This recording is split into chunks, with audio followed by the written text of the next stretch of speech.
कई बार ये सवाल हमारे मन में आता है कि अगर मृत्यु के बाद हम स्वयं ही अपना शरीर चुनते हैं, हम अपने भाग्य का निर्धारण, अपने जीवन की घटनाओं का निर्धारण, अपने शरीर का निर्धारण, अपने माता पिता का निर्धारण, ये सब हम अगर खुद ही कर रहे हैं,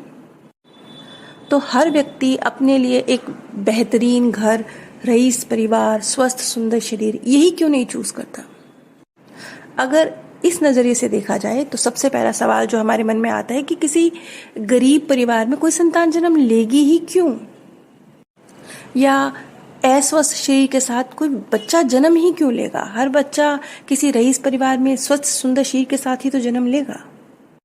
लेकिन हमने समझा कि किस तरह से बहुत सारी आपके कार्मिक अकाउंट, आपके लाइफ लेसन, आपके लिए जो चूज किया गया है आपके कर्मों के अनुसार, कुछ माता पिता के पेयर्स हैं जो आपके लिए चूज किए गए हैं, 4 या 5 शरीर चूज किए गए हैं, कुछ स्थान हैं जहां आप बर्थ ले सकते हैं, वो आपके सामने रखे गए हैं और आप उन्हीं में से कोई एक शरीर या कोई एक स्थान अपने बर्थ के लिए चूज करते हैं। सबसे पहले तो अब तक हम ये चीज समझ चुके हैं कि आत्मा रूप में आप अपनी प्योर कॉन्शियसनेस के साथ होते हैं, प्योर, बिल्कुल निष्पक्षता से जब आप कोई फैसला लेते हैं जिसमें रत्ती भर भी मैं शामिल नहीं होता, अपना लाभ शामिल नहीं होता, तब आप एक अलग तरह से फैसले लेते हैं और अपने लिए जो आपके लाइफ लेसन और जो आपके कार्मिक अकाउंट है उसके अनुरूप जो भी शरीर आपके लिए निर्धारित किया गया है, उन 4 या 5 शरीर में से एक आप अपने लिए चूज करते हैं। लेकिन इसी कड़ी में आज मैं आप लोगों के साथ एक केस शेयर करने जा रही हूँ। ये थोड़ा सा अलग केस है। जैसा कि मैंने पहले भी कई कड़ियों में बताया कि कुछ आत्माएं ऐसी होती हैं जो सोल वर्ल्ड जाती ही नहीं है, वो इस पृथ्वी पर ही होती हैं, वो सोल वर्ल्ड की यात्रा ही नहीं करती हैं और जैसे सुबह मृत्यु हुई, शाम को बर्थ ले लिया, इस तरह के बहुत सारे केस हुए हैं। इसी सिलसिले में एक केस है जो मैं आप लोगों के साथ शेयर करने जा रही हूँ। ये एक लड़के का केस है जिसने छोटी सी आयु में ही, जब वो 4-5 साल का था, अपने पूर्व जन्म के विषय में नहीं बल्कि पूर्व जन्म और जो उसका नया बर्थ था, इसके बीच का जो टाइम था उसके विषय में बताना शुरू किया। लेकिन ये वक्त वो था जब उसने सोल वर्ल्ड नहीं गया था। उसने शायद कुछ दिनों का ही वक्त गुजारा था पृथ्वी पर और कुछ दिनों के अंदर ही उसने नई बॉडी ले ली थी, माँ का गर्भ धारण कर लिया था और वो सोल वर्ल्ड की यात्रा उसने की ही नहीं थी। जब उस बच्चे ने बताना शुरू किया तो कुछ एक बातें थी जो हैरान करने वाली थी जो उसने बताई। तो उसने जो बताया, जब उससे पूछा गया कि अच्छा, जब आप उस योनि में, मतलब आपने एक शरीर छोड़ दिया लेकिन आपने दूसरा शरीर नहीं लिया, तब ऐसी अवस्था में आप क्या अपने आसपास देखते थे, सुनते थे, महसूस करते थे? इस पर उस बच्चे का कहना था कि हमारे आसपास जो कुछ भी होता था, हमारे परिवारजन जो हमारी याद में रो रहे थे या हमें याद कर रहे थे, वो क्या बात कर रहे थे, हमारे बारे में क्या बात कर रहे थे, वो सब कुछ हम बिल्कुल स्पष्ट देखते थे, महसूस करते थे, लेकिन हम उनसे संपर्क नहीं कर सकते थे। और एक बहुत विशेष बात जो उसने कही, जब उससे पूछा गया तो कि आप क्या एक स्थान से दूसरे स्थान पर जा सकते थे, तो उसने कहा कि हाँ, जैसे हवा का झोंका एक स्थान से दूसरे स्थान पर चला जाता है ना, बस ऐसे जैसे हम हवा के झोंके के साथ उड़ते हुए जा रहे हैं, इतना हल्कापन था। और ऐसे ही जैसे हवा का झोंका फ्लो करता है, ऐसे हम बह रहे थे और हम एक स्थान से दूसरे स्थान भी जा सकते थे। वैसे इस बच्चे ने तो सिर्फ इतनी सी बात कही कि हम एक स्थान से दूसरे स्थान जा सकते थे, लेकिन और बहुत सारे केस हुए हैं जिसमें ये भी बात कही गई है कि सिर्फ एक स्थान से दूसरे स्थान जा नहीं सकते, बल्कि एक ही समय पर 2 या 3 स्थानों पर रहने के अनुभव भी लोगों ने शेयर किए हैं। उनमें से एक अनुभव अनीता मूरजानी का भी है, जो बहुत एक फेमस केस है। उन्होंने खुद बताया था कि वो मृत्यु के बाद एक ही साथ 3 स्थानों पर थी, हॉस्पिटल में, अपने घर में और अपने भाई के साथ प्लेन में। खैर, उस बच्चे ने इतना नहीं कहा, उसने कहा कि हाँ, हम एक स्थान से दूसरे स्थान बड़ा इजीली मूव कर जाते थे। उसके बाद उसने कहा कि जैसे कोई फोर्स थी साथ में, मतलब उसने उसे मार्गदर्शक नाम नहीं दिया, उसने उसे कोई दिव्य शक्ति नाम नहीं दिया, लेकिन उसने कहा कि जैसे कुछ था मेरे साथ में, कुछ पावर थी जो मुझे ऐसा लगता था कि कभी कभी मुझे गाइड कर रही है। तो जब शरीर धारण किया उस बच्चे ने, उसके इस टाइम पीरियड लगभग कुछ दिनों या कुछ ये 1-1.5 महीने का वक्त रहा है, तो उसने कहा कि इस बीच जब उसने शरीर धारण करने की कोशिश करी, माँ के गर्भ में प्रवेश करने की कोशिश करी, तो जैसे किसी ने उसे खींचा, रोका, जैसे वहां पर एक बैरियर लगा हुआ था कि नहीं, आप नहीं प्रवेश कर सकते। इसलिए स्पष्ट है कि वो अपनी मर्जी से किसी गर्भ में स्थान नहीं पा सका। ऐसे नहीं था कि वो आत्मा रूप में धरती पर है तो अब जो भी महिला उसे गर्भवती लग रही है या उसे लग रहा है कि ये बेहतर अच्छा रईस परिवार है तो मुझे यहाँ जन्म ले लेना चाहिए, नहीं, ऐसे नहीं था। कोई ताकत थी जो उसे रोक रही थी। वो हर माँ के ऐसे गर्भ में प्रवेश नहीं कर सकता था। लेकिन आगे उस बच्चे ने बताया कि जो उसकी आज के बर्थ में माता है, उसने बताया कि जब मैंने इस घर में प्रवेश किया और इस घर के मेन गेट से ही प्रवेश किया, जैसे कि ये गेट खुला हुआ था, और मैंने पहली ही नज़र में जब मैंने अपनी माँ को देखा तो जैसे मुझे ऐसा लगा कि ये मेरा घर है, जैसे मुझे यहाँ जन्म लेना है। और जब इस बार उसने ये चाहत करी और इस बार जब उसने प्रवेश करने की कोशिश करी तो ये बहुत स्मूथ था, ऐसे जैसे ये घर उसी के इंतजार में था। सिर्फ इतना नहीं, अब तक उसने कहा कि जब वो किसी गर्भ में प्रवेश करने की कोशिश करता था तो जैसे कोई ताकत उसे रोकती थी, खींचती थी, नहीं करने देती थी, लेकिन यहाँ जैसे उसे सपोर्ट थी, कोई उसका वेलकम कर रहा हो, ऐसे। इसके बाद जब उसकी माताजी प्रेग्नेंट थी तो इस बीच कुछ घटनाएं घटी घर में। उन 4-5 जो मुख्य घटनाएं घटी उनका जिक्र भी उस बच्चे ने किया कि वो माँ के गर्भ से बाहर रहते हुए जो ये घटनाएं उस घर में घट रही थी, उसकी मम्मी और पापा के बीच में घट रही थी, जो बातचीत घट रही थी, वो सब वो देख रहा था, सुन रहा था, बिल्कुल स्पष्ट। और बाद में जब उसने अपने माता पिता को ये बात बताई कि आप ये घटना घटी थी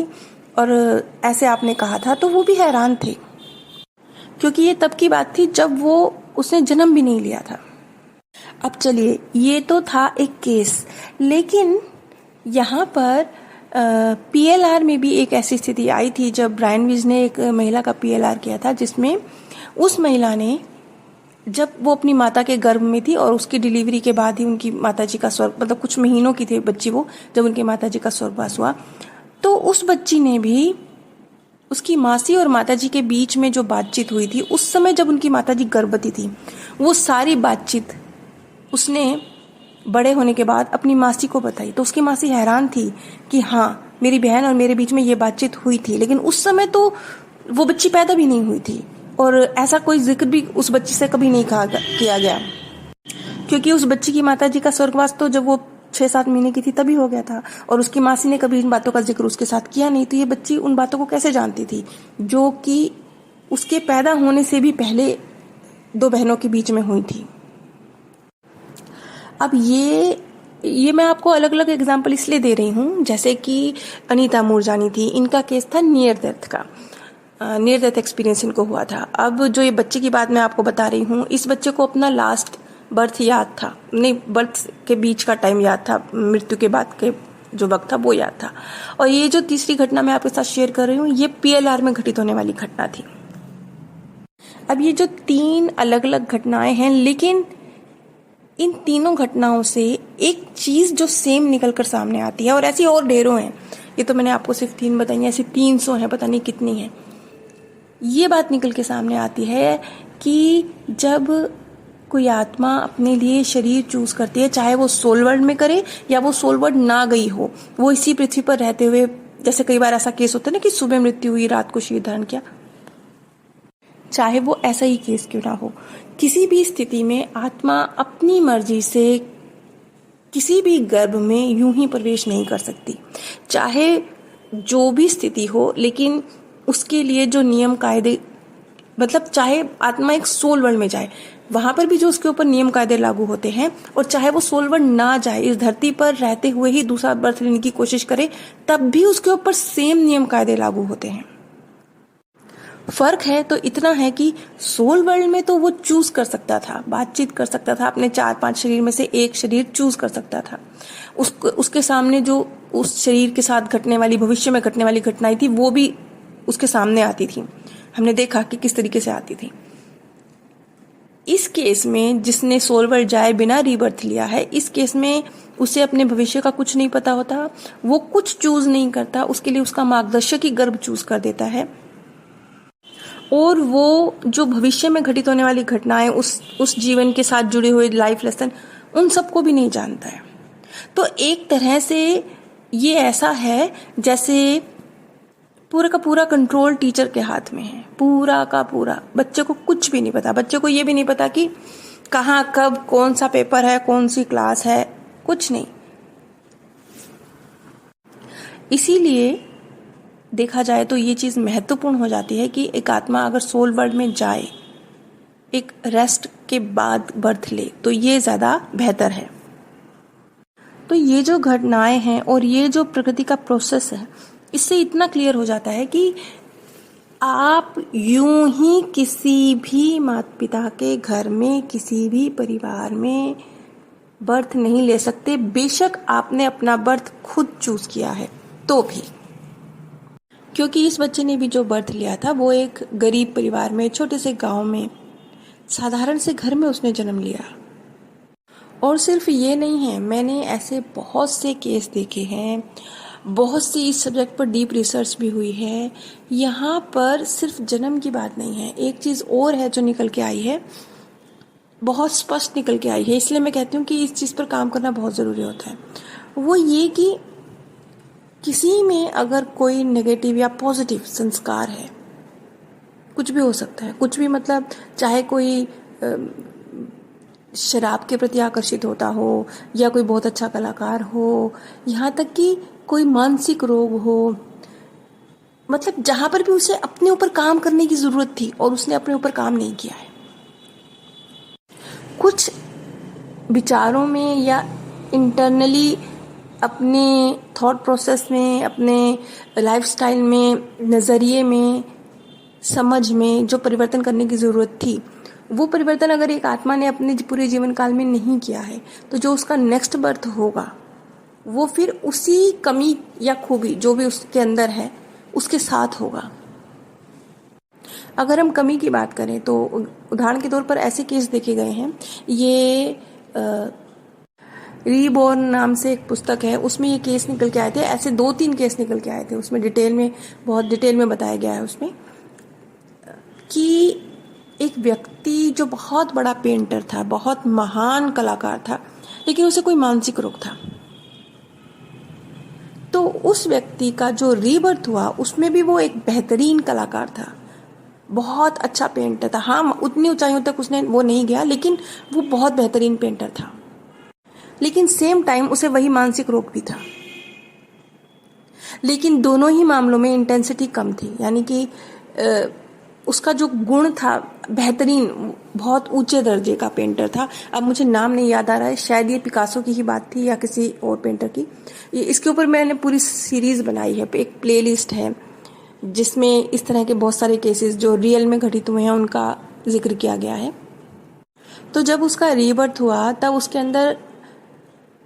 क्वालिटी और जो उसकी कमी थी, वो दोनों चीजें एक साथ ट्रांसफर हुई। हाँ, उसकी जो इंटेंसिटी थी उसमें फर्क पड़ गया था, उसके स्तर में फर्क पड़ गया था। इसीलिए अक्सर मैं ये बात कहती हूँ कि अगर कहीं पर आप अटके हुए हैं और वो चीज़ नेगेटिव है, तो आज अभी इसी वक्त यहीं पर उसे ख़त्म करने की कोशिश कीजिए, यहीं पर उसे रिजॉल्व करने की कोशिश कीजिए, यहीं पर उसमें क्या सुधार आप कर सकते हैं करने की कोशिश कीजिए। कोई भी आपकी जो नेगेटिविटी है वो आपके नेक्स्ट वक्त में ट्रांसफर ना हो, यही बेहतर है। और वो नहीं होगी अगर आपने अभी आज से ही अपने ऊपर काम किया है। तो अगर आप मेरे द्वारा शोक सभा जैसे चौथा, 13वीं या बरसी आदि पर शांति संदेश चाहते हैं तो नीचे दिए गए व्हाट्सएप नंबर पर संपर्क कर सकते हैं। आप सभी पर परमात्म सौंदर्य, प्रेम और आनंद सदैव बरसता रहे।